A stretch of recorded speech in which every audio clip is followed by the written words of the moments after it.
Welcome to Moss Marketing Mondays, aka the M3 Podcast. Brought to you by Moss Marketing Group, bringing you everything marketing every Monday. Stay tuned for marketing tips and tricks you can use today. The M3 Podcast, marketing knowledge to help you succeed. Let's get started. Welcome back to the M3 Podcast. This week, we got Ricky on from the MMG crew. We got Hailee and Josh with Fit Truk. Do you want Fit Truk KC or Fit Truk? Fit Truk. Fit Truk. Fit Truk. And you also have some other endeavors too. Yes. What are your So other? I own City Gym in Waldo in Kansas City. So very thankful for you guys being on today. I think you guys have an amazing concept of what you're doing. I think you guys are very well decorated in the fitness space, and we've been trying to get you on here a little bit. So glad it all came together. It only took a little tequila and a little whiskey. Yes. I know. And bam, we're here. Magic. And Ricky didn't even drink any. I didn't even drink anything, just water. Yeah. Ricky's Lame. just water down He's going there. to train tomorrow. Yeah. Are you working? Yeah. You're filming. No, I'm definitely just running a camera. Yeah. I'm definitely not training in the morning, but I'll be there. So We got to tell people what Fit Truk is. I know first. that's where I was going to I feel like Fit Truk, every single person that we shared on our story, on our Instagram stories, every time you guys have like a reel go up. And I think I have somebody DM me every single time that's like, what is this thing? And I think there's no one's seen anything like it. I think it is very cutting edge. It's very innovative in the space. So where did Fit Truk come from? Fit Truk came from the inside of Josh's brain. Yeah. So, and for that reason, I think he speaks most eloquently on what it is and the genesis story of it. And, you know, our story is a friendship story first. We started working together. He'd been talking about this for a really long time. And during COVID, as a brick and mortar gym business owner, I was sort of panicking because I thought, what happens if this goes away? So Josh was like, I think I'm going to do this mobile fitness thing. And I was like, yes, take me with you. Heart of COVID, everything's going to shit. And you're like, you know what? Josh's brain holds all the answers here. That's basically Well, it. I've only been bothering about it for 12 years straight. Yeah. Like, hey, I'm going to do this thing. Hey, I'm going to do this thing. And then finally COVID hit. The gym was shut down or going to be shut down. No, it was I'm like, shut Josh down. said, it's my time to shine. Yeah. Right here. Yeah. so yeah, we were going to go to Chicago and buy a truck, and we ended up finding one locally and then built it in the shop about an hour from here, and took it 10 months to build it. Yeah. And We had like a local custom car fabricator. So we built we bought a 2004 GMC ambulance. Josh had a very clear picture in his brain. The original goal was just to have a brick and mortar expansion, a standalone business, a pandemic proof kind of fitness concept. And we have this custom car builder build it for us. And right away we start taking it to events and people start saying, how do I buy a truck? And so I looked at Josh and I was like, you think we can build trucks? Yeah. And he said, I can build trucks. we were on the news twice, and Yeah. then people started finding us on Google from all over the world, literally all over the world. They're like, how can I buy one of these? And we're like, looks like we're building trucks. So We made this up. Josh made this up. So we have to figure out how to do that. But we just said yes. We were like, yes, we can build trucks. We'll figure it out. So when your head's taken over here, how does I'm always intrigued with how visionaries run and operate. I feel I am that way, that the vision's so clear in my head a lot of times that most people think I'm just crazy, which I think that's most visionaries look at people as they're crazy. So you have this vision in your head, because I feel like the product that came out of that is so well thought out that I've walked around them multiple times and nothing was missed. How is this in your head that goes to paper, and what does that process look like? it was 14 years of constantly thinking about it. So first it was what truck can I buy to retrofit? So I landed on an ambulance and I was like, all right, now what can I do to it to make it so it's a mobile gym, actually a mobile gym, not just equipment on a truck, and also fast to set up. So that's where I came up, with using an ambulance to start with, because they had exterior cabinets, they had power, they had lighting, they had all the things that you need to run an actual gym outdoors. And then, you know, we built the first one, and as soon as it was done, I was like, okay, this sucks. Like, He was next. already thinking about the Yeah. next one. So, you know, we started using it, and I was like, all right, these doors open out, and when we're, you know, training, we can't see people because they're behind a door that's open, because the ambulance doors open out. And so literally immediately we started using it, and I was like, all right, this is wrong, this is wrong, this is wrong. And so, you know, and then when people approached us about buying trucks, I was like, all right, we can design one from scratch. And so that's when we changed our door design. That's when we changed, you know, we were able to put all the equipment on the outside of the truck. So that original ambulance had a bunch of equipment inside. So barbells, trap bars, our sleds, everything were because inside the box of the truck. And it wasn't very efficient. And I was constantly hitting my head carrying the sled out of the back door. And so I wanted to get every single piece of equipment on the outside of the truck. Everything just hinges out and all that. So, and we did some of that on the ambulance. Like we had a PRX squat rack that we bolted to the outside of it. So the squat rack did just fall off of it. But once I was able to like make anything, you know, it's like first it was the door design, and then it was like hinging systems for rowers and getting some cardio equipment on it that we didn't have on the ambulance. And then, you know, and then putting the office in and making it more efficient. And so we got the second truck built, the first prototype box from scratch. And then it went from immediate, it was like, okay, I don't like 4 doors. Like, you know, so you had to open and close 4 doors. And I was like, the first thing I thought was like, this is not working. And then the second thing was we didn't have, our TVs were exposed on the back of the truck. And so I was like, all right, we got to do something with the rear of the truck to keep the TVs and all the speakers protected. So pretty much as soon as that box was done, started redesigning again. And he's not stopped redesigning. No, I need to stop, but innovation wins. Yeah. Well, but I'll tell you what, I was in some business lecture and they were talking about the original Google Glass, where they literally had glasses and they taped like a cell phone to the outside of them. And the whole concept in Google and with innovators is fail fast, right? And so Josh knew that. He was like, I have this plan. Let's execute it as efficiently, but as affordably as we possibly can. Let's see what sticks, what works, what doesn't. And so it was every single time he iterates, it's like, this works, this doesn't. Get rid of what doesn't work, move forward with what does work. And for us, because I'm in the gym business and as a brick and mortar business owner and as a technician, if you will, I'm used to laying out gyms. I know time is money. I know how trainers make money. I know how gyms make money. And so using his engineering brain and my kind of business understanding, we were like, how do we make this as efficient and as cool and as innovative, but as useful as a tool for folks who are brick and mortar business owners or individual sole proprietors, and just give them something that they can not fail with.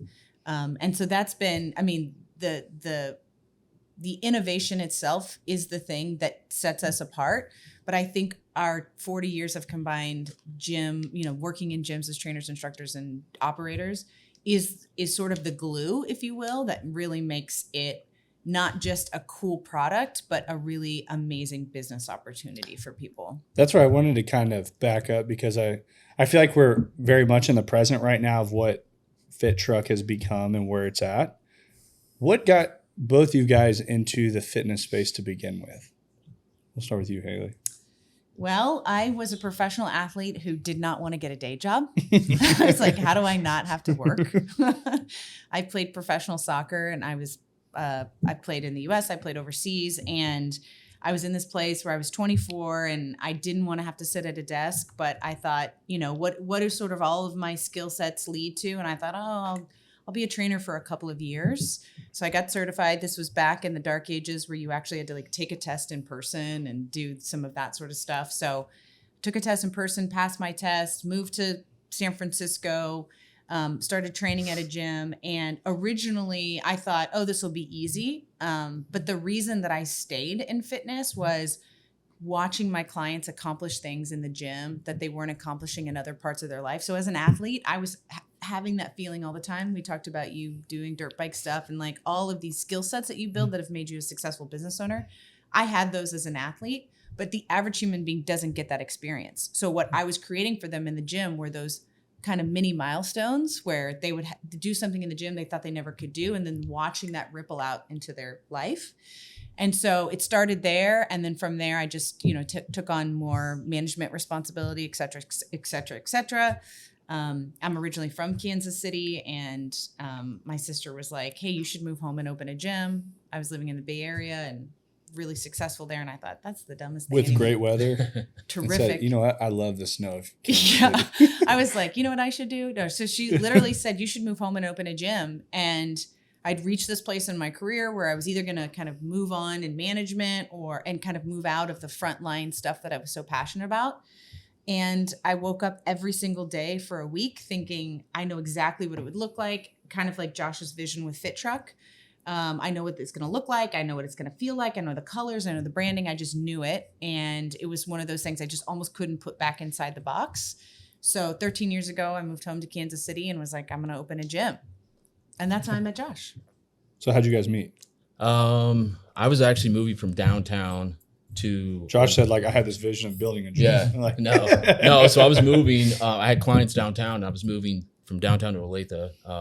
Don't ask me why, but anyway. I needed somewhere to take my clients in that area of town, and a mutual friend's like, hey, I know this girl that's opening a gym. And so we met at a coffee shop before the gym even opened. She like showed me pictures of the gym, and I was like, I literally had this like little like press board, basic kind of layout of like, oh, this is what it's gonna look like. Renderings of. And I think people should bring that back. I think we should start going old school. Like just like school when you put that project Yeah, together. it literally was like it was poster so board, basic. pull it up, yeah. But I was like, how do I convince people that I know what I'm fucking doing, right? Yeah. So I was like, I got to take something with me. But how I found him was I just started saying in Kansas City, who's the best trainer you know? Who's the best trainer you know? And his name was mentioned over and over and over again. So I was like, hey, I'm doing this thing. People say you're the best trainer in Kansas City or one of the top trainers. I'd love to have a conversation with you. Our values very much aligned. We kind of solve, fitness through a similar lens, which I think is really important. And I think he was just like, yeah, I think I can help. And I was like, I'm definitely going to need your help. And he was the very first trainer that I hired. I mean, he was an independent contractor, but that I kind of partnered with at City Gym. And so literally from doors opening, City Gym opening, Josh was a part of it. That's pretty cool. I feel like there's a lot of fitness going on that side of the table. I feel like I'm feeling a little left out over here because I got just fitness gurus front to back over here. And I'm over here. I ate crumble cookie last night, so that happened. I mean, they're really good. They are. But do they have gluten-free crumble cookie? No, they don't. They're disappointing. No. So you guys so you started the gym, 13 years ago? Yeah, it's 12 years old this summer. Okay. Yeah. So which is a long time for a gym. Thank you. yes. That's awesome. Yeah, and an independently owned gym, a woman-owned gym, and to survive COVID, it was truly the reputation of people like Josh and the other trainers that were there that kind of kept us in business because people were like so bought in to what we were doing. So yeah, it was a big deal. I feel like the fitness space is very, very difficult. I feel like people either find a lot of success or people struggle very, very much in it. Yeah. And you hit on being innovative and thinking outside the box when others don't. And we talk about it all the time that we have a very highly dominated or very highly saturated space also, that there's a lot of players in the arena, and it's how do you make yourself different from the next person? Mm-hmm. And everyone's out doing the exact same thing, expecting different results. And I think from the first time we met, the first time I met with Josh, I could see that really quickly, that he wasn't scared of being the first one to voyage a new path on doing something. And that's something that I think that's why when you build those trucks, every single time you're like, okay, I can do this different. I can do this different. Instead of making that first ambulance being like, how do we just mass produce this? Mm-hmm. Like everything you're going to do, there's nothing that's going to ever be perfect. To where as you're innovating and you're building that, what was it during that path that you're like, I feel like you probably brought up that truck so long ago, and you told me the firefighter story. Mm-hmm. Yeah. That it's like, I want to jump into that. Like, when was that? That was 12 years ago? That was pretty 14 years ago. 14 years I ago. actually found a folder full of research I did about firefighter fitness 14 years ago. Mm-hmm. Like different things, different grants that people applied for. And then, I just found it like a couple months ago. So it was 14 years of constantly thinking about this shit. And So then he was the finally, first trainer I hired at the gym, but then we trained together like 3 times a week. And so without fail, this mobile concept would come up. And I kept saying, bro, Here it comes this is again. such a great idea. You should do that. Like, I very much was like, I have a brick and mortar gym. Like, I have my hands full. You have a very clear vision. In that way, like, I could really relate to his like very clear vision. I was like, you should go do that thing. And he kept being like, yeah, you know, I don't know, the timing's not right. And it was one of those things where it was like, thank God he had this idea, and, you know, not thank God for COVID, but there was just this moment where his innovation and his passion, it kind of intersected with this perfect timing. Yep. We had the shop to build it in, all that stuff. Everything just kind of came together. We actually ended up finding a truck in Blue Springs, from the Blue Springs. Yeah, it was insane. Fire department. What was we're on Purple Wave. Yeah, we're the on Purple auction Wave. site, and we're sitting there at the We're coffee like shop. computer to computer. And he's like, we're going to have to keep bidding this thing up. And I was like, okay, I'm ready. I'm ready. And then we didn't bid it up at all. It just sold for like super cheap. And then, we put in an initial bid, and he's like, I think we won. I was like, we just won what? it. We bought it super cheap, but Ambulances, just so you know, if anyone's trying to buy it, that's pretty much how they go. Yeah, like they would exactly. go through the auto auctions and everyone's like, why are those so cheap? I'm like, what is someone really You going can to Right. do it for? yeah. Like, you can't even really haul people in it. Yeah, they're Totally. like not very usable spaces. So but it worked perfect for the first one. Actually, we're still using that truck. Yeah. So It's like our workhorse OG truck. I really like, when I think about it, like the space that I've seen in ambulances, I'm like, I don't think like what you guys have built now. Yeah, Like that doesn't even make sense to me, that much space inside. Like, totally. And what you've built now with how everything just, I mean, setup time's so quick. fast. What was the setup time on the ambulance? So last time on the ambulance, Yeah. He goes, Like whoa. the- Oh, wait. actually wasn't bad because it doesn't have near as much equipment. Okay. So that truck we could put maximum 24 people on. Our new one's 48. So not near as much equipment. So probably still same setup time Okay. though, because we're dragging stuff out from inside the. Just depends how many times you hit your head. Yeah. Yeah, it's been a lot. And I was like, I kept mean- saying, if we're going to sell this thing, I mean, I'm a strong person, and it's hard for me to get these things in and out of the truck. We've got to make it easier. And he's like, yeah, everything needs to be on the outside of the truck. So like, he's been problem solving this design from the beginning. In fact, I knew when he was calling my phone at 6:30 a.m., I was like, fuck, Josh has been thinking about this all night long. I just thought about something else. I was He's like, I had an idea. And I was like, okay. Sounds good. and I'm like explaining it all. Call me She's after I've just- had my coffee. yeah. I'm like, I'm gonna go for a run, have a little coffee. Later, she's like, I have no idea what you're talking about, but it sounds really good. And honestly, it was that level of trust and kind of friendship that I was like, I just knew he could execute, and I was like, I'm gonna support you every way that I can, but this is truly your vision, and so I'm gonna kind of like shore up stuff that you don't want to do from a business perspective. But the innovation piece has always been very clear, and the thing he was most passionate about, and the thing I bought into. I was like, yeah, let's go. Have you ever read the book Rocket Fuel? Not yet. Should I? Yeah. Okay. So Rocket Fuel talks a lot about on business when it scales. You have a visionary, you have an integrator. It was something that it took me a little while to understand it. But you look at Henry Ford. Everyone remembers Henry Ford. He was the visionary, but they don't think about his brother was the integrator right behind him, making sure everything worked. Mm-hmm. And McDonald's, there's two brothers. There's the visionary, then the integrator right there. And you talk about like shoring up like all those things that he doesn't want to do. And there comes to a point when you have that vision, it's so clear in front of you that you don't want anything deterring you off of what that vision is. And my brother's very much the integrator that like keeps the train on the tracks. Mm-hmm. Like I am full speed forward, like just wide open. And he's just there to make sure that things don't get too crazy. Mm-hmm. Yeah. But I can very much see that. And I've seen it I see it very much when I'm meeting with people that are like business partners, that you still have that visionary like aspect, They do. Yeah. but you can run it as the vision is clear for you in what City Gym was. Exactly. And you can see that in Fit Truk, the vision is there for That's him. right. And you can integrate right there to this right next to him. And it makes just like the perfect duo when that's what really elevates a business to that next level. And with that, you guys started off like when you knew people wanted to buy trucks? What was that?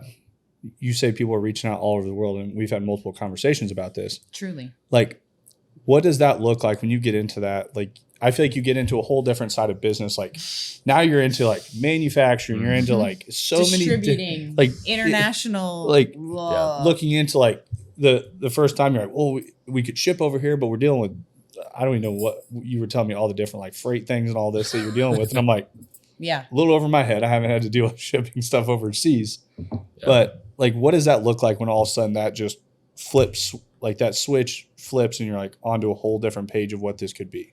So it looks like, all right, let's do it. And then it's like, all right, we can't do it yet. So that's kind of what it's been. So we built our first prototype truck. We built it and immediately took it to an international show in Miami. So we went to URSA, which is like the biggest fitness trade show in the country, and it's an international show.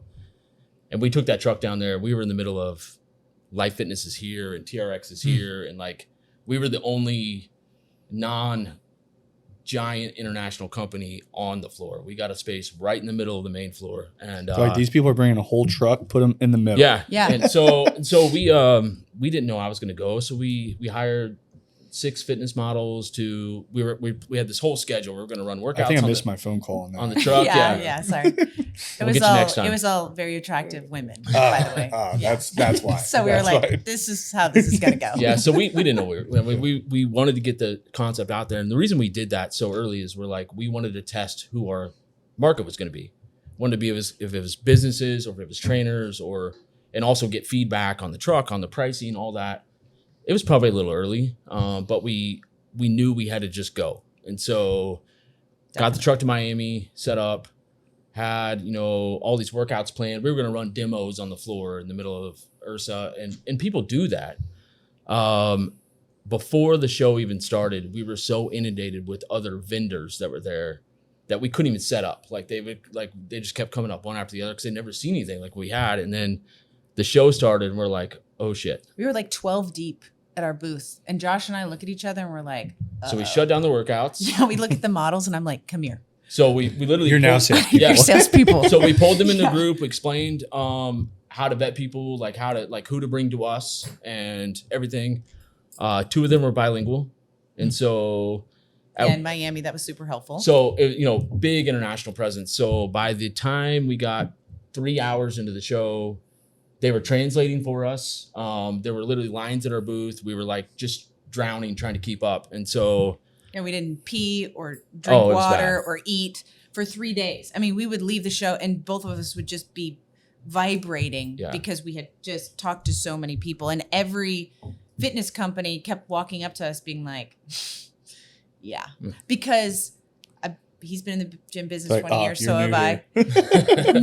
No, but they were like, they hadn't seen anything innovative in forever. They just put like screens on treadmills. And, they were just new, iterating on. They're just putting technology on the tried, on a piece of strength equipment or a cardio equipment. Nobody was doing anything really outside the box. Fit Truk fitness outside the box. Nice. And they came up to us That and was, were was a good plug. That's gonna be a good Thank reel there. Yeah. But so the old school guys were like, good for you all. Good for doing something, totally new. And we walked away and we looked at each other and we're like, okay, this thing works. And then sort of like, oh shit, now what? Yeah. Like we got done with the show the first day, and we met with a former CEO, one of the biggest gym chains in all of Europe, that's now opening a gym chain in Pakistan. Mm-hmm. And we're literally driving to this meeting and we're like, what are we doing? Like, What do we say? we don't want to say. Like, we can't You had like that produce huge like trucks. imposter Yeah. syndrome. Yeah. Going on. Yeah. Like, oh my God, this is like really happening. It's like Yeah. really happening. So we had a meeting. We had meetings as soon as the show. People were literally like, I want to meet with you tonight, like immediately. So we did all that. Second day of the show was probably even more nuts than the first day of the show. And then we got done and we're like, oh no, what now? Yeah. So like, it was like awesome. It was like the super high. And it was like, we can't sell trucks in other countries yet. We don't have distribution. Right. And so. Yeah, how are we going to get these to Pakistan? Yeah. Like, what? So, Josh, you're driving it, bud. You're Yeah.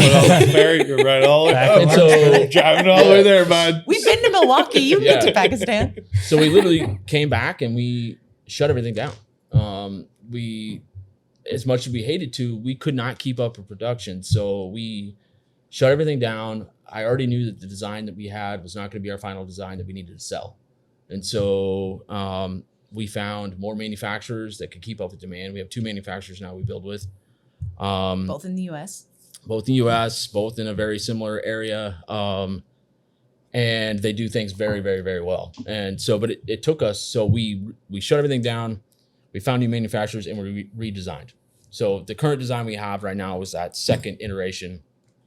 And we got things back rolling again once we got redesigned. And then we, in a sense, relaunched this March. So we shut down for quite a while. We were still fielding calls and taking leads and talking to people, but we were also telling them it's going to be a bit. Well, and we want to get this right. And we want to get it right. And so, we kind of looked at each other and we're like, okay, we have 2 choices. We can sell something we don't know if we can build and fund our company off of these people's money, and startups and tech companies, and they do it all the time. They do it all the time.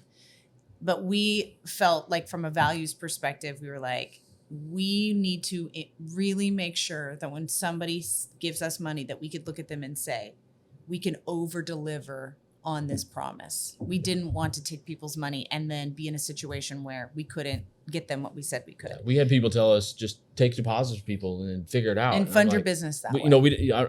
I'm sure you guys know what happened with Rivian. Like, they're like pretty much used other people's deposits to build their company. Well, right now I think they're losing $33,000 per vehicle they sell currently. Mm-hmm. And then got down to the point where they were going to deliver, and they delivered late. And then people are like, oh, I'm waiting for my vehicle. And they're like, oh, it's going to be $16,000 more. Or $50,000 more. Yeah. And so the last thing we wanted is to be in that situation. We could have raised a bunch of money. We could have taken a bunch of money. We didn't do it. We didn't take $1 until we had production set. So we, in a sense, relaunched again. Did you ever think about taking money to create your own production?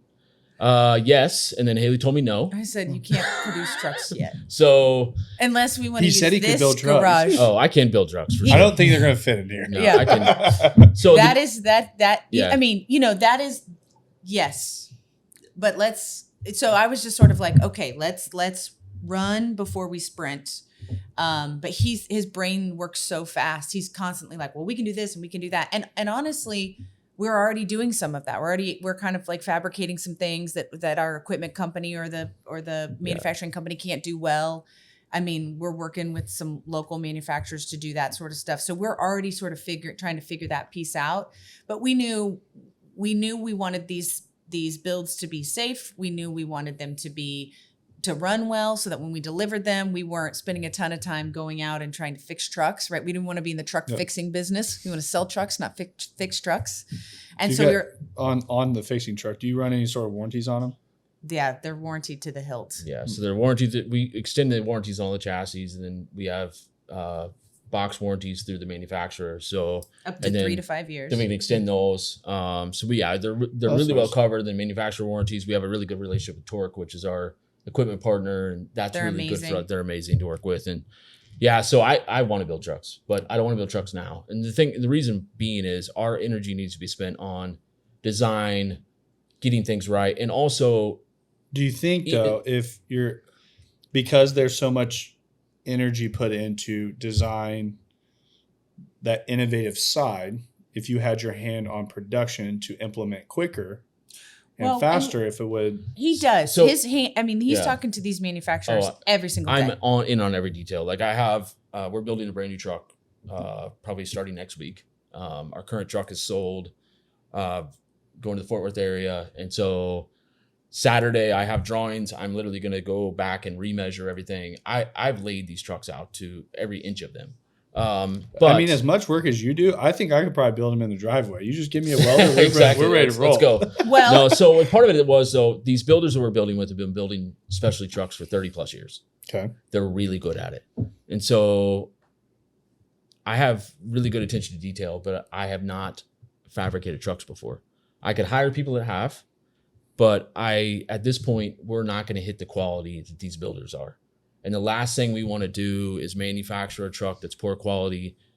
Our first 5 trucks have issues, and then that's our reputation. So we're getting reviews. It's like, oh, it was a good idea, not good execution. We knew we had to over deliver. We're like, we have to get this so right.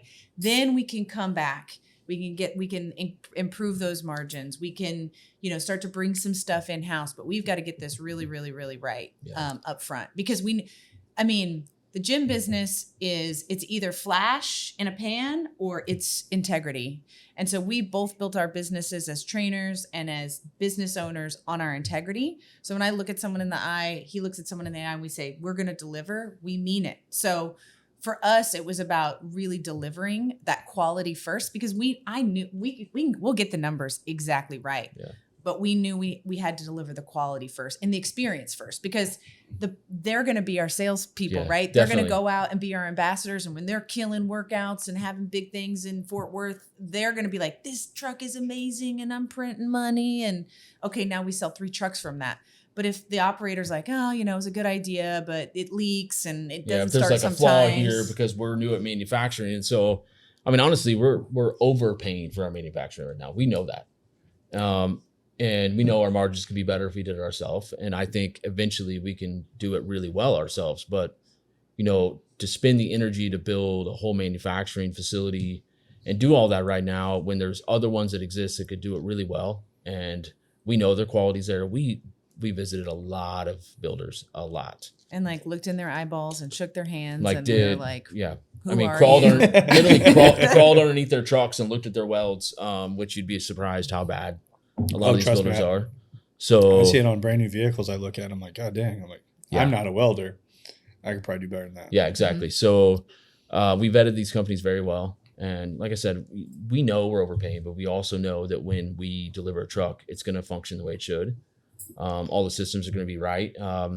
Everything, most of the stuff that we have patents on, so our hinging mechanisms, et cetera, the things that I'm continually innovating in the sense of our systems that hinge stuff out of the trucks and store things, we build here. We have a small team of fabricators that are and by here, he means Kansas. Yeah, Spring Hill. So they're very, very talented. Ricky's from Kansas. So is Ricky fabricating for you on the weekends? Yeah. Do you want to? I don't think you want me to. So we're doing that stuff locally. So when I get this crazy idea in my head to change something that we've been doing, which I just did he does. again. He drives out to Spring Hill and he draws on a. Well, the good thing is I can sit down with these guys whiteboard. and they get it. They're super innovative. They are a young group of guys that are super hungry to make their business work. So they're kind of in a very same situation we are. They're scaling big time right now, and looking at building a new shop, which is awesome. And so we love doing business with people like that. But I also can drive down there and we can literally start fabricating something on the spot and see how it works. And so that stuff we are doing here, and we're doing it well. And then it allows me to go down when I have a crazy idea in my head to just change something. And which, like I said, we just did that again. I think we're really close this time to having our systems. I'm trying to continue to innovate, but also not hold us up in production and continue to innovate too much. Get it as good as, great. And then let's rock and roll. Then we think about things in phases, phase 1, 2, and 3. We're right at the end of phase 1. We're about to move into phase 2, where we start to think about what are the things we can, the areas we can make more money, or what are the markets we can be getting into, and growing our sales force and all of that sort of stuff. But, I'm never the smartest person in any room, but I am always the person who's like, that's the idea we need to do. And so I try to sit back and be really thoughtful about, okay, of the choices we have, we should, Josh, what do you think? And we're like, okay, we're going to do this one, we're going to do this one thing. And so, there's a lot of things that we think about in phase 3 that right now we're trying to kind of governor ourselves to get phase 1 and 2 really right before we get to 3. I think that's, unfortunately, I'm an entrepreneur in my DNA. I started a business when I was 11 years old. I was babysitting and mowing I've been lawns. doing the same my whole life too. Yeah, he started working in a mechanic shop when he was 11. So we both have that entrepreneurial gene. And the hardest thing to do when you're an entrepreneur is not go too fast too soon and get, kind of lay the 100%. foundation. So we're both trying to be we got to get this exactly right. So I think you guys definitely have the proof of concept of what it is. I don't think you're missing the boat on that whatsoever. That's kind of where the question came from of if you went to big money investors and you show them the interest, you show them the orders that are willing to come in, the deposits, the money's there. Mark Cuban. Yeah. We're waiting for his phone call. Yeah. Yeah. He's probably watching. Yeah. Listening, Obviously. Yeah. So Yeah. I figured just that. Moss marketing hashtag. He'll probably reach out after this. But so it's like you have the proof of concept there, and I feel like the truck is the first 50%. Mm-hmm. Are you guys doing anything to help people after they receive the truck on actually, like, I'm going to say the business consulting side, because I know a lot of people in the fitness industry that have great ideas and they're not great at execution side, and they're not actual great business owners. So what do you guys have on that forefront to say, hey, now you have the truck, we can now sell you X, Y, and Z to help you market your truck, help you acquire clients, help you stay busy, help you, like, We're working with this really great marketing company, and we're like, Trying to hey. set up a whole we're setting up a whole marketing package. So we're like, Moss Marketing has a great marketing package. but it's like, I look at it, you can take the best trainer out there that's Of at course. one gym Yeah. and give them a fit truck. Yeah. But that doesn't mean tomorrow they're going to No, go out and that's have right. it full. And I think that's where your testimonials are going to come from, is that person that says, hey, I'm printing money. Mm-hmm. I feel like you can lead a horse to water, but you can't make them drink. To where it's the same thing. You're going to get them the truck. Now, I think there's just a little bit more to For say, sure. this is what it looks like running and operating one of these at its fullest. And this is what the money side looks like. I think that's where the huge win comes in, because selling a product all the time is one thing, but selling the benefit afterwards is where you win. Yeah. What does that after benefit look like with one of these trucks? So we've been thinking a lot about that. For one, we need every truck that hits the road initially to be very successful. So we're very invested in that. We have, for one, what we're doing here locally is we're testing different test case scenarios. So we're doing corporate wellness, we're doing special events. You know, we're like working on getting into the police and fire. So we're using our local trucks to test all these different scenarios, not only to know how to program for those different scenarios, but also to know like how to price for those different scenarios, how to approach those different scenarios. So that's one thing we're doing. Another thing we're doing is we have software that runs the workouts on the trucks. So we're in the process of getting all that set up to where we can actually sell somebody a package where they can just access a workout library that runs all the workouts in the truck. So in a sense, we have screens all the way around our trucks. Our trucks have tons of technology on them. So you can look at a screen and it'll show a workout tile of, say there's 6 exercises on one side of the truck. It'll show all 6 exercises on the screen. A timer runs the workout. And so we actually have that program we can offer people to help with the programming side. So are you saying, if I don't even know how to train people, I could buy a Fit Truk, I can take it to my area, and I'm just really good at acquisition of business, and I can fill that thing up 3 days a week with 3 workouts a day. I can just run the workouts through you guys? You could, yeah. So part of when we built these trucks, the thing we kept in mind is we wanted to be able to sell to, existing trainers, but we also wanted to be able to sell to investors. Yeah, So that's kind of my thought. Everything that we've done on these trucks. So the trucks come standard with GPS trackers on them. They come standard with alerts that show if the truck's been moved or how fast it's going, things like that. That's not really, it's for an owner operator but maybe they have another trainer work for them. But we were trying to keep investors in mind the entire time we were building this concept. And so we're trying to build, we haven't franchised yet. We may, but we were trying to build out that complete package. So if somebody just wants to buy a truck, knowing how much money they can make, and wants to hire a trainer that isn't experienced running a truck, they have all the systems in place to run it. That's where I And see. we can vet that trainer. So that's what we've done. I mean, Josh and I were bringing in new trainers and auditioning them and figuring out if they were going to be, if they knew what they were doing. So you are an investor. You're like, hey, I see this market in Phoenix, this market in Kansas. I want 2 trucks. We'll help you find trainers. We'll audition them. We'll interview them for you. I would recommend if you have multiple trucks, you're getting kind of like an operations person, somebody like this smart guy at the end of the table here. Yeah. that Ricky? Where at? She's talking about it. And now Ricky is in charge. Now he's managing a gym. He's a pretty smart But fellow. it's just a mobile gym, and he's hiring the trainers and he's booking them out. And now, as the investor, you're just the investor in the concept. And so, but we're helping you get the fitness people, in the door. But what we found is, because as trainers, we thought, oh, this is for trainers. But what we're really finding is the low hanging fruit here. And something we really underestimated was existing brick and mortar businesses that were looking for low risk, high impact, standalone profit centers, recruitment, retention tools, ways to get out into the community, to access corporate wellness, for example, in a way that they never were in an existing brick and mortar. You can do all the community relations you want with the big tech company down the road, but if their associates aren't coming into your facility, it doesn't matter. Now we're in their parking lot 2 times a week, running back-to-back workouts, and we're making, $600 to $1,000 an hour working out with their associates. That's a totally different business model. We are going. It's a great tax write-off too. In case. It's a vehicle. So, So from the business from the business side, perspective. from a business That's perspective, right. And you don't have to have a gym. Yeah, culture building right now is the biggest thing happening in the country. Yeah, to try to get people back in, or well, it's a really interesting thing we found is a lot of the companies we work with that we do corporate wellness for, they have gyms inside their building.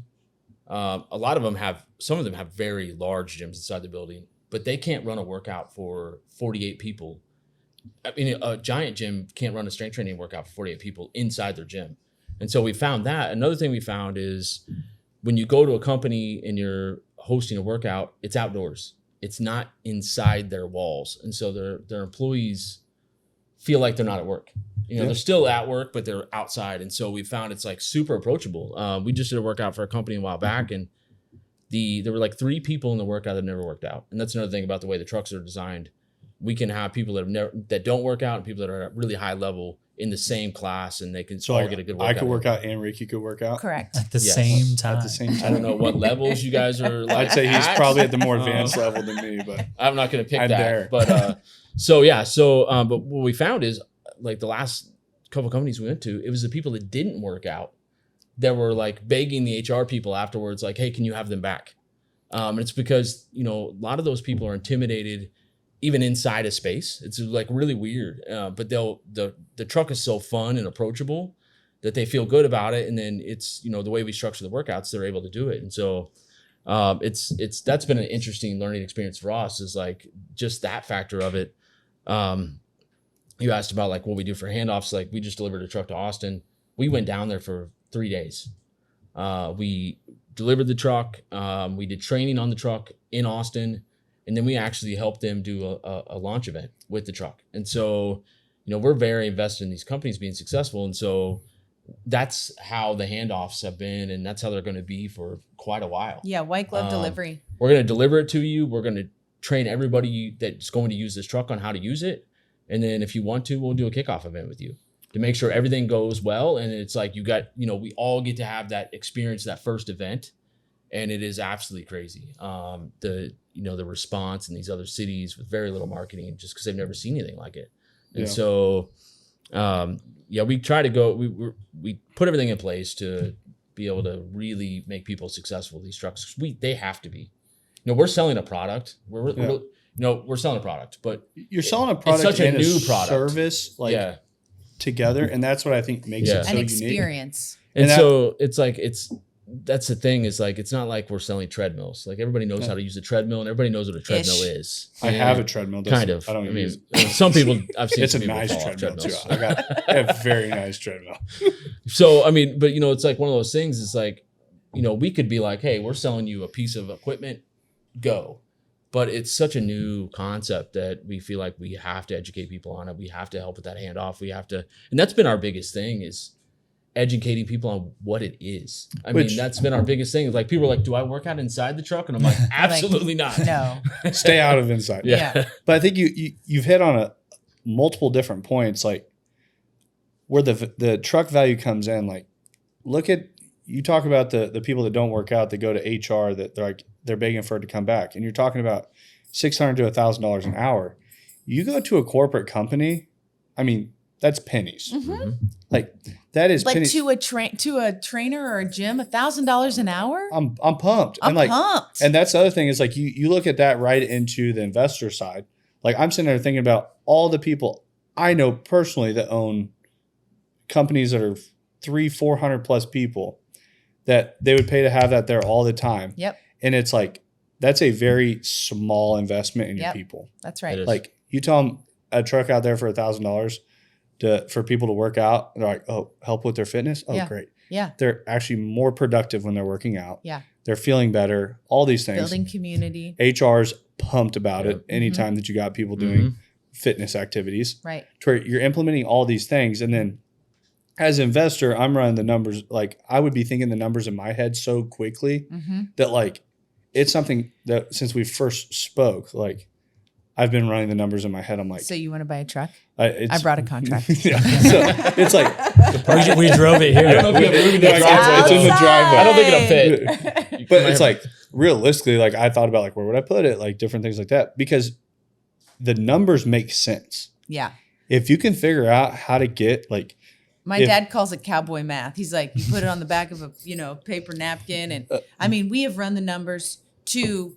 You're doing it 20 hours a week. You're doing it 10 hours a week. You're running it 40 weeks a year. I mean, we almost can't make it not make You're sense. still paying for it in a year. I literally like. I think the first time Ricky, Lauren, and we sat down, I was just doing the math, just using it on the weekends. Yes. I was like, we don't even work on the weekends. I'm like, we could if we just ran workouts, like we could just cruise around this thing. I'm like, we could easily get it filled up 3 hours a day. I'm like doing the math on 6 hours a week, and I'm like, 48 people, $25 an hour. Yeah, I mean, I'm sitting there. I'm like, oh my God, like. And then you go, okay, $20 an hour at 30 people, and like you keep. It's still good money. It's still great so, money. So like when you start adding it up, it was one of those things that it makes so much sense that, I mean, I've even been thinking about it from a marketing standpoint. Totally. Like, I've literally just thought about having you guys stand in front of a whiteboard and just do the math. Yeah.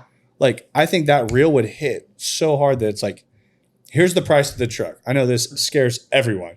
Yeah. Let's break down the math of how much money it actually makes. Well, and it's not a secret. Our biggest model, most well-appointed 4.0, it starts at $360,000. We say starts because you can add cool wheels and custom, sound system on the inside of the cab. But $360,000 gets you everything. And your expenses are nothing. But like the thing is, you think about that as being a high price tag. Yeah. And the first time we sat down, you like said it and like looked at me, and it was like, I'm like, I've been at truck shows that people are selling like F450s. That somebody's just casually driving as a daily driver. Right. That are like 250, 300 Gs. Yeah. And they can't make, this is a business. And I'm like, they can't even build them fast enough. Yeah. For somebody just to have I'm like, people are spending $100,000+ on pickup trucks all the time now. A treadmill is almost $20,000 right now. A commercial grade treadmill that you put in the gym is $20,000. Yeah. So for 10 treadmills, I can get you in a truck. And our 2.0 truck's less than 2 Escalades. I mean, it's literally... Yeah. So I mean, Escalades are pretty sick. But like, no, but it's like when you look at it from a business aspect, like so many people are spending money on things that return them nothing. That's right. And you look at something like that when you do the math on it. Well, and as a brick and mortar gym owner, I can say to you, had this been an option to me, I'd have 50 trucks right now or sold, I'd be retired on a an island in the Bahamas. Yeah. Yeah. I've always said I never want to be a gym owner. Never, because the math didn't add up. I mean, her gym's amazing. And that's why once I went there, I was like, I'm never opening a gym. I could pay my rent a day. Pay my rent and let her do all I would say when I got out of college, at that point, I was like, I lived and died by like fitness. I ate super healthy. I was in the gym twice a day. I loved it. And I was like, I love to open a gym. And my dad's always been into fitness. Like in the 90s, my dad like competed for Mr. Missouri, like all this stuff, like always been into it. I told my dad, I was like, what do you think about if we like got into the gym space? He goes, you put together a business model that makes sense. He goes, we'll do it. He goes, I've done about 20 of them. Yeah. And he goes, I haven't built one that makes sense. So he's we're in the car business making a lot of money, doing very well. Yeah. And he's like, if you can make it make sense, he goes, we'll do it. But he goes, and now it's all of a sudden I look at Fit Truk and I'm like, I can't think of a way it doesn't make sense. Yeah, I tell people all the time, I was like, I would never want to own a gym, but I'd own a lot of, I do own Fit Trucks, but yeah. I do exactly what I actually want to do. Well, yeah, but it makes sense. Like, you know, you don't have this crazy long lease and build out and all this stuff. You know, No you can, tenant finish, no lease on a space that you don't own, Utilities. no utility overhead, no just human capital. I mean, to try to get adults to work today is a That's a hard. thing to do, to get them to show up on time and to work really hard and care as much as you care. I mean, that's not something that comes very easily. So now you're an owner operator, or you're a brick and mortar business, and you're like, hey, I've been thinking about expanding. This is it. This is the way you do it. And for the return, the risk, at the end of the day, let's say everything goes wrong. You blow up your business. You still have a hard asset. You know, we've even talked about an aggressive buyback program, because if you don't want your truck, we probably take it can back. resell it to somebody, you know. give it back. Yeah. I mean, Great. I don't think anybody's going to do that, but we've talked about it. We're But like, there are things that I will say, since when I started Moss Marketing Group, I thought that I was just like, I assumed all business owners were great business owners. No. And it was something that was very, very quickly learned, that like I would have accounts cancel and I would lose sleep, and I would sit night over night looking over numbers. Like, I was like, where did we mess up? And I took out the variable of how they ran their business was not something I controlled. Yeah. And that was the variable that most of the time in those scenarios was messed up. And I've had it now happen a lot of times that I'll partner with people and they're not great business owners, to where there's going to be trucks that you guys sell to people For sure. that are shitty business owners. And no matter what they touch, they'll burn it to the ground, like on everything. And it's hard to kind of understand that in the beginning, because you're so passionate about your product or your service or whatever it is, that it's like it's flawless. It can't be broken. And then as you progress forward, you're like, every time, like, I think aggressive like buyback program would be great, because how long does manufacturing take on a truck? Right. How long do all those things take? Right. That as long as that truck, I mean, I've told people I've been in sales calls with, you know, who are kind of startups, and they're like, oh, I'm a new trainer, but this is my dream. I said, give us 2 years. We're going to have a whole used market of Fit Trucks. There's going to be a place for you to go where you can't buy one new, but you can get one like new. I don't know if you're going to have a whole market of used, because Right. I do feel like there's going to be a large portion that do succeed, but there's going to be that trainer that, like, you can't say I start a Fit Truk in Kansas City tomorrow, and I schedule a workout for tomorrow morning, and everyone shows up and I'm 30 minutes late and everyone leaves. Guess what? I'm going to burn my ass to the ground really quickly. Yeah. And it has nothing to do with that Fit Truk and how that truck runs and operates. Correct. That is 100% how I run and operate that business Right. within it, to where you guys are almost selling a franchise, but not selling a franchise. Which is why we have sort of like kind of skirted around the franchise thing, because at this point we've kept it small. It's just the two of us. We're trying to do everything in-house so that we can keep costs down, and what it would take to support and vet and ensure that trainer shows up on time, or that operator is doing what they're supposed to do, would be kind of outside what we have the capacity to do currently. So what if you guys did something that it was a franchise, a Fit Truk franchise? They get it. It's wrapped Fit Truk, everything. And with the truck, they get a business in a box. Yeah. This is what they need to do. And then guess what? You get how to run the whole entire thing. You're going to get content packs. You're going to get everything. This is the exact outline. If you follow it, you're going to win. And then you guys take 15% of all revenue over it. They finance the truck themselves. They cover that. This is what your base pay is set at. And then everything over that, we take X, you take X. And it's like, I think a lot of people would be even more prone to do that, because people are so fearful of the unknown. And then you just took that and said, hey, I know this is your problem. Here's your solution to it. And I just made it a lot less fearful. Yeah. Well, we're working toward that. So I'm working on another model of truck Always. that I don't know if I'll ever sell to anybody. Is this but I one going to might. be on like a four wheeler or what? It'll be a little smaller, Basically. a little more An approachable. But so where we're at right now is we will go there eventually. I can see us going there. But there are so many different uses for these trucks that we're like, our biggest thing is setting up sales across the United States and also getting the international stuff set up, which we're working on. We're working on how to either manufacture here and ship to other countries, or how to manufacture in other countries. So we're working on all that. And I think we'll eventually get there to where we do package it, we do franchise it. But right now, I tell people this all the time. I would sell 50 trucks in Kansas City and still be perfectly okay with operating. Perfectly okay with operating here because there's so many different uses for these trucks. And also, it's never been done anywhere in the world. So our main focus right now is to build trucks, start selling trucks to anyone that wants to buy them. And well, not anyone, but we vet people that want to buy them right now because we have to have them be successful. But get them out, sell trucks here, get manufacturing in other countries set up. We've had calls with probably 15 countries at this point. And we want to capitalize on all this business because this has never been done anywhere in the world. Like anywhere in the world, this has not been done. So our focus now is to do that.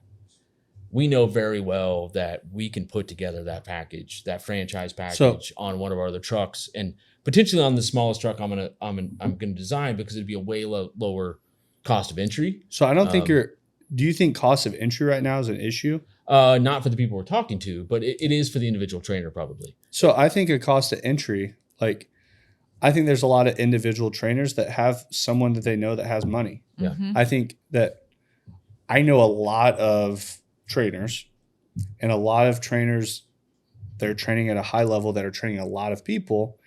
If they have someone that's spending $3-4 grand a month on training, person's probably pretty high level. Mm-hmm. Probably got some liquid money. Like that person's not a chump. So it's like I look at those people have someone that have money. So it's like I don't see that the cost per entry right now is an issue. I think a lot of it is the proven business model afterwards. Yeah, and that's part of what we're that's why we're operating trucks right now. We don't, like I said, we don't have to prove this concept, but we have to because it's new. And so people look at it and they're like, it's not like the average gym equipment where like, okay, you build a gym, you put treadmills in it, and you either make money or don't. It's so new that people are like, all right, well, does this actually make money? And we know it makes money. And we made money with it. And that's where I think if you guys took like, hey, this is what we've made on them. Mm-hmm. Like if you sat down with me and you said, hey, this is exactly what it looks like. This is exactly what we've made. This is, you could pay a trainer. You could do this. We need you to spend $360,000 buy a truck. You have that contract and then I'm in. Yeah. Like that is any investor you get on that because what's your return on money? I'm assuming after that truck's paid off, it's going to be pretty heavy. Oh, like you're looking 100%. at 20% plus on your money. Oh, and you're paying that truck off really quickly. even if you're paying a trainer, let's say you pay a trainer $100 an hour, which industry is like, wow, that's decent no matter where you are. Let's say it's 150. At 48 people per class, $25 to $35 per person. I mean, you're still clearing, $900 to $1,200 per hour. So I was looking at it as Nick saying the truck. I was looking at what's the note that you're taking on these trucks? So our cheapest truck's $250. No, I'm saying like note term. Oh, term. Depends on our financing is very variable at this point because we're a new concept. So I know it's probably very unique financing. 5-ish years. It is. So that's the thing. Since we're so new, there's a lot of those things coming into play. Yeah. So every case is different. But what we've been talking about with these individual trainers is what you said is like, for one, multiple trainers can own this truck and use it at a very high capacity. I don't think I've ever even thought about that. And so aspect. multiple trainers can own this 2 truck. or 3 and so trainers. Part of what we're doing right now is we've had a lot of conversations with a lot of people around the country. And some of those conversations are starting to come closer and closer with people in different areas. And then also, we're in the process of building out an investor network, like where we have investors in a city that are like, okay, I know this will work well here. And then we go out and find the trainers that can execute it. So I think you win huge there, because I think I did the numbers in my head pretty quickly. I'm going to say the cowboy math it's pretty much how I do everything, but it's like, I did the numbers pretty quickly. I was looking at a trainer that can make $100,000 to $150,000 a year, 6-figure trainer running on a truck, and I could still make a huge amount of money every year, and that truck be paid off in 3 years quickly. Like I was looking at, like, I didn't know if you guys went out to the 5-year notes or not. And I was looking at like a 36-year note. Like I ran it pretty quick, and that's once again, I thought about it fully from a corporate standpoint. Like if you're going in pitching corporates, like companies, and saying, hey, here's a tax write-off for you. Here's something that your HR department's going to love. Here's something to get your people outside the office getting fresh air. Like there's no downside to this. Like I think every corporate company you go into. It's very convenient. We come to you. Yeah. You have no risk. You don't have to convince them to go. We've seen literally in the parking lot. We've had an interesting scenario with, we've talked to a lot of wellness companies, and we're in the works of potentially selling trucks to wellness companies that used to go into corporations to run workouts and used to go into corporations to set up their gyms. And what we found is a lot of corporations now are not investing the money in gyms like they used to. And so Nobody uses them. Some They of sit these empty. Some of these wellness Have you companies. seen how obese America is right now? Well, that too. Well, but and it's just also people are like, I don't want to work. yeah, out at and work. so what we found is some of these wellness companies now are looking at our product to get these corporations, a couple corporations to potentially sell it, share a truck, or the wellness company buys the truck and then uses it for multiple companies. And these are existing national companies that have been doing this forever, but it's changed drastically. You know, it used to be like they would go in and just set up one gym after the other, get paid for the build out, and then be able to then run the gym and get paid for that. And because there's fewer people in the office and just the whole landscape changed, they've pulled back on it some. And so that's been another market that we're tapping into. I mean, it's just crazy. Like sports performance, we've talked to chains of resorts about running trucks, I mean, any way you think you can use this truck. I've just, on sales calls, I just say to people, have you been thinking about using this truck? And they tell me, and I'm like, yep. So as this works. as this podcast has progressed, I've been selling myself on a Fit Truk as we go. That's always my plan. But it's like, I think about it too as like, I mean, Probably not. Is Ricky gonna run the truck? I mean, I'm not running it, but Ricky, I don't think Ricky's running it either. I don't think I'm running. Yeah. No. But it's like, as I think about it more, like you could sell companies on like monthly subscriptions. Like you could sell, like, I don't care if you bring 10 people out to the truck or if you bring 40 people out to the truck. Here's a monthly basis of like, we're always out there. And it's like, those are kind of things when you start looking at how many, and I will say the cardinal rule in marketing, when you try to go after marketing everything, you always lose. That's right. And it's like, how do you niche down and own one space before you own everything? And I was 100% guilty of it. When I started in marketing, I had no earthly fucking idea what I was doing. Like I had no business having a marketing company. Yeah. I had a camera and a drone that I didn't know how to use really at all. And I had success in the car business, so car dealers trusted me and what I did. I did know how to sell cars. I was really good at running ads. That's really what Moss Marketing Group was, the foundation, was me just understanding ads. And it's now prospered into what it is now. But it's like when I look at these different areas, and in the beginning I tried to market everything. I'm like, we can build websites, we can do the marketing, we do the ads, we do the content. Like anything that somebody asked me for, I'm like, we got it. Yeah. I'm like, we do Google, we do Google ads, and I'm like, what do we stand above everyone else at? Social media management, social media content, because everyone was failing in social media because they didn't have the content. Right. To where I figured out, I'm like, this is a recipe that we have both these things right here in-house. This is what we're great at. To where once I started just marketing that, I get more websites now than I've ever gotten. Right. Because they're like, we trust you. Yeah. Let's do this too. After they're in the funnel, they just want everything else. But it's like, before I was trying to market all of it, and I just built market confusion. And like, I have a coaching group. I have like all these different things that I was marketing. I remember running into someone it was at a bar or something. They come up, they're like, are you doing coaching or are you doing the marketing thing? Or I thought I saw something about you building websites. I was like, well, we do the marketing thing. I was like, it's Moss Marketing Group. And it was just like, it was the first time I had somebody look at me that was so confused at what we did. I was like, holy shit, this is what people think. Yeah. Towards when you look at Fit Truk, I feel like it has so many applications. It has so many applications that you can use it for, that if someone sits down in front of you and you hit them with all these things, they're so overwhelmed that their mind is overstimulated. By the end of it, they're like, okay, I need to go sit at home and think about this. Yeah. I need to think about what I'm going to use this for. Or if you sat down and you're like, hey, this is what you're going to do. Go out and do this right here and multiply it by this, put the trainer in here, and this is what it nets you. Yep.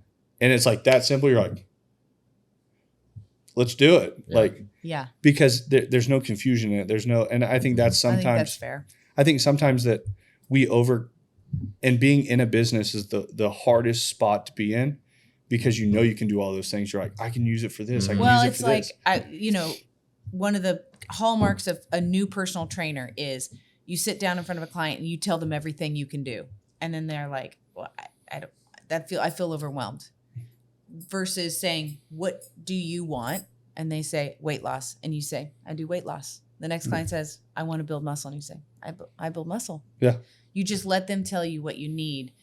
And so that's what I mean about when they come to me or come to us and say, this is how I'm thinking about using it. I'm like, yeah, you can use it that way. Well, and a lot of times it's existing business. It's almost always existing. I mean, businesses. right So now, we feel like that is like, if we're going to capture something first, B2B, because they've got the capital, they've got the operating systems. They're literally just looking to expand. They've got the staff, they've got the programming, they got the marketing, they got the branding, they have everything. They also have the mindset. Yeah, of the that's why we want person. to have trucks. I mean, that's that. And Hailee and I have been very, very particular about who we let. I mean, and it's really letting these first trucks go to. So our second truck leaving Kansas City is going to a YMCA. And they already have the staff. Their CEO is incredible. Super innovative. I mean, he wants 4 trucks, 5 trucks. And so he's like, I want all the trucks. I want all the trucks. And it's in a good environment, and they have a very direct purpose. They know exactly what they're going to do with this truck. And so it's a really good scenario for us. And that's where we're kind of getting with a lot of these first serious buyers. For one, they have the capital to do it. They're an existing business. They're already an existing organization. Hailee's not surprised by it because she was in the YMCA world, but we've been somewhat surprised about how much traction we've gotten in that world. But what they found is, they can raise money around these trucks. And now when a hospital system gives them a large donation for a truck, they actually get something for it. They get their name on the side of the truck that's driving all around the city.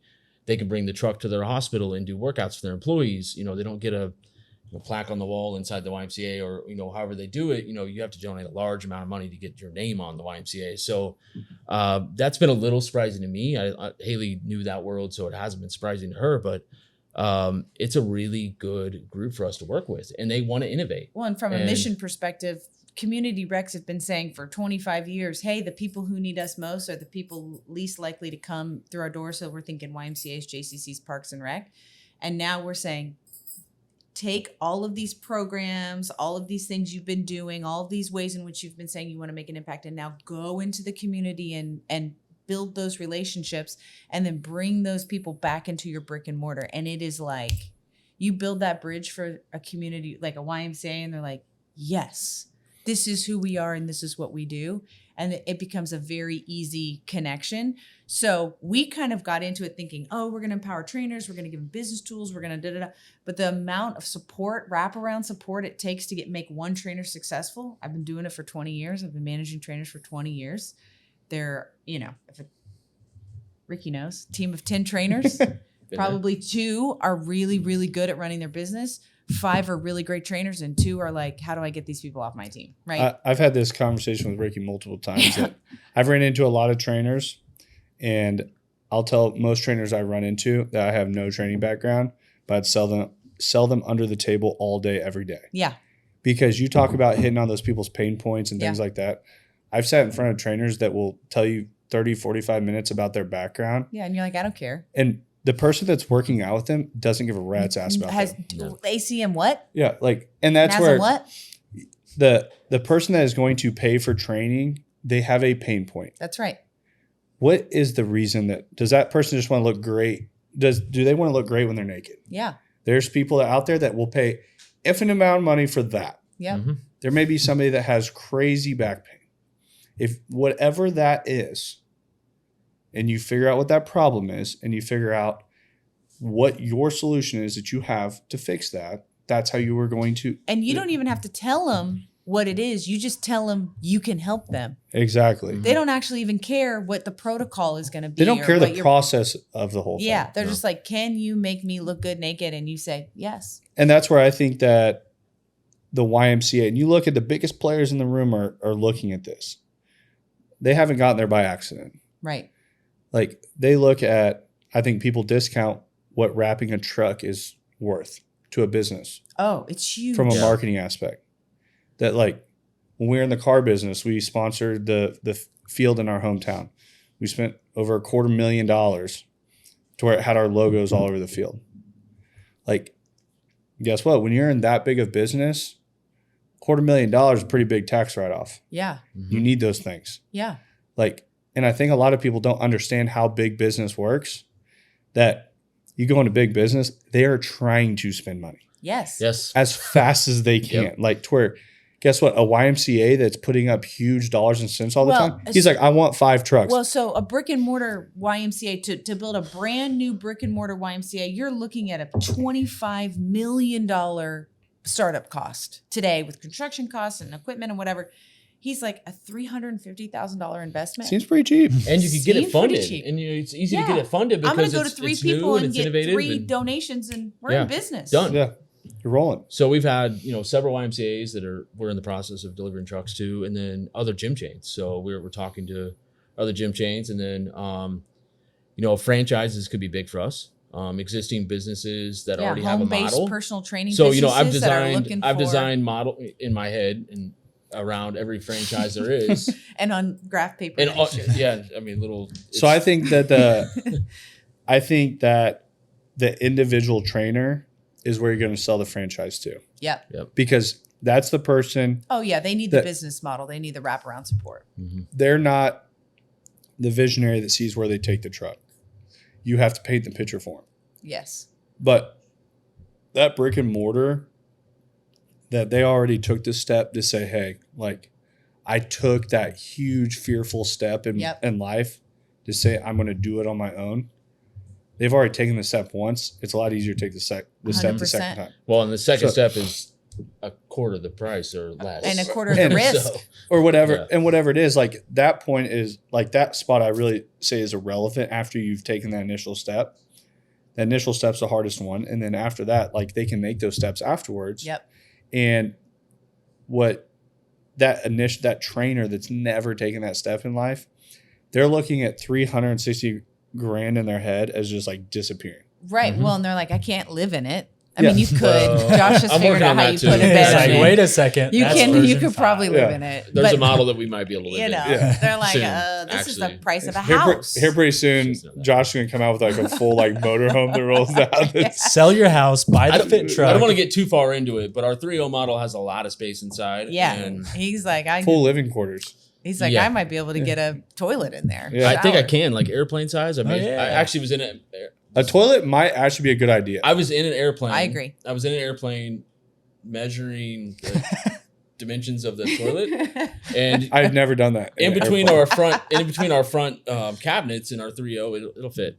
So we can do it. I think that's good. I'm saying like for females, I think that'd be a good. I idea. agry. I pee every 15 We have water on the minutes. truck. I'll We do pee have water on outside. the Like truck. I just Yeah, like, I cannot. I feel like females probably I'm not literally the best. always like, where's the bathroom? Yeah. We Yeah. do have water on the truck. People have asked about a bathroom, a lot of random stuff actually. But we were at our first show. We met a guy that was like into camper vans when it wasn't a thing.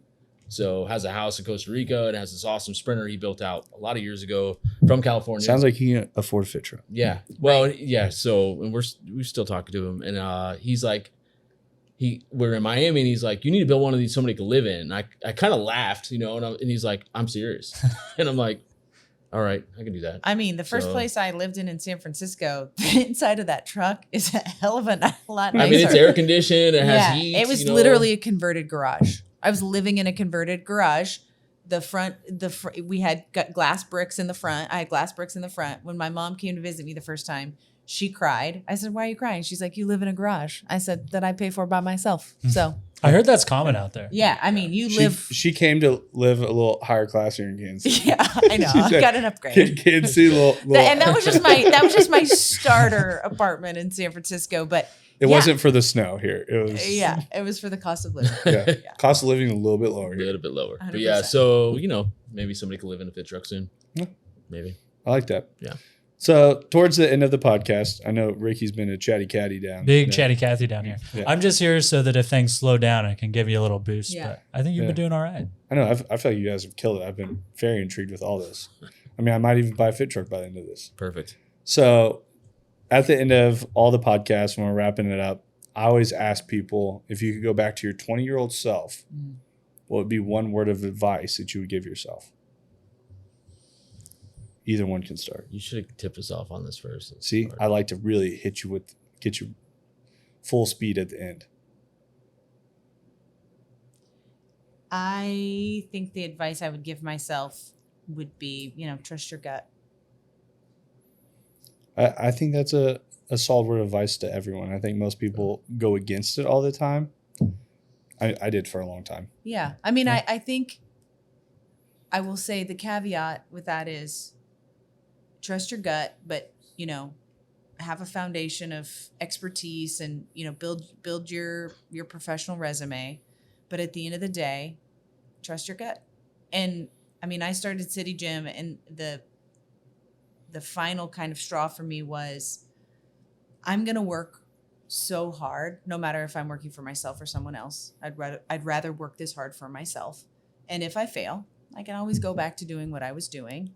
But I would like to have the opportunity to try and kind of iterate on some of these things that I think will disrupt the industry. So I'm going to bet on myself. And I was talked out of it many, many times. Like your dad, he's like, give me a business plan that works. I had sales reps that I was trying to buy equipment from that were like, why are you doing this? That you're never going to make it. And I just kept saying, I feel like I can make it work. I feel like I can make it work. So, I think you can't underestimate, knowing your intuition and following that thing. And for me, it was like, hey, I know that I could tell Josh was like, this thing keeps coming up, and I knew he trusted himself, and I was like, let's go. So let's ride. Let's go. Yeah. I think I'd probably tell myself to have a longer term perspective, like look farther out in the future. So at 20, I was definitely like day by day, literally day by day, so I think I always had big visions for what I could do. Like I grew up in a super small town, not that there's anything wrong with small town, but like I always wanted to see more, to do more. But then even when I was probably 20, till probably my mid 20s, I didn't think that was ever going to happen. In a sense, I was like, looking at the day by day, I was a successful trainer from the time I started training. I did very well right out of the gate, which was, very different than anything I'd ever seen in my life. But I think I still had such a short-term perspective on everything. I was like looking at like the next day or the next week or the next month. Never really had, I don't think, of a good long-term plan. I was always looking at the next thing and thinking about new things, and I've done that my whole life, but I never visioned that I'd be there, if that makes sense. So, it was like such a short-term mindset. And if I could do it again, I would be like, all right, 5 years, where do I want to be? And I don't know if I'd be in any different place than I am right now, and I don't know if I want to be, but I think that would have been a much better mindset to have than what I had at that time. So, and I think that's what we're doing, though. The perspective of time in our 40s. I think what we're doing right now is building a legacy. We've got a lot of hard-earned industry expertise. We've got a lot of business acumen. We've got vision, and now for us, it's like, hey, how do we build a legacy? We want to, we both want to retire in the next 10 years. And sure. We're like, hey, we're going to work as hard as we possibly can to make that thing happen. So, building a legacy, I think, is I like that. Josh, I don't picture you retiring, man. He's not. You're always going to be doing something. You got way too much energy. I'd be really bad at it. I have like a blood promise with his wife that he's going to slow down at some point. So. Yeah, I don't know. I keep trying to coach myself on how that might happen someday. I don't know. No, I think very much on. I tell everyone, like, life is a game, and it's how you choose to play it. And I think everyone's playing a different game. And I've always chose to play the game of chess. And it's every move I make today is not for today. It's for the future. And it's always panned out pretty well for me. But it's the moves I'm making today. Most of the time, when people think very short-term moves, they struggle with, is that the right move today, or that instant gratification?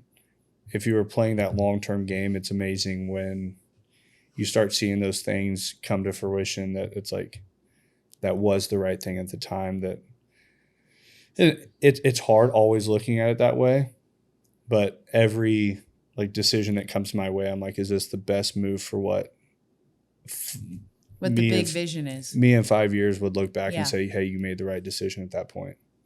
So I think that is a great word of advice to a lot of people at any point in life of what are you doing today that controls tomorrow and controls 5 years from now. So Sure. very, very, very much appreciate you guys coming on. Thanks for having us. Yeah, it was fun. I wasn't near as bad as I was going to be. Josh did great. I know Josh was 10 out of 10. 10 out of 10. I told him. Not my thing. A star is born. You were born for this. Yeah, you might just A be a star is compliment. born. Yeah, a complimentary guest every time. Every time. Monday we're gonna get a call and Josh is gonna be like, "Hey, I want a podcast on the Fit Truk. Yeah. Again? What do we Yeah. need to do?" What do we have to do? No, but I think you guys both tons of great insight. I'm very impressed with what you guys have both done. In all aspects of business, you guys, like I said, have a great product. I'm going to say / service. I think it's the whole entire thing. But we are very, very grateful to be partnered with you guys, and I'm excited for what the future has. And once again, thank you for coming on the M3 podcast. Yeah, Thanks appreciate for it. having us. Good time. Peace. Thanks for listening to the M3 Podcast. Be sure to subscribe so you don't miss the next episode. Want to learn more? Check us out on Instagram at Moss Marketing Group, on Facebook at Moss Marketing 58, or on our website at mossmarketinggroup.com.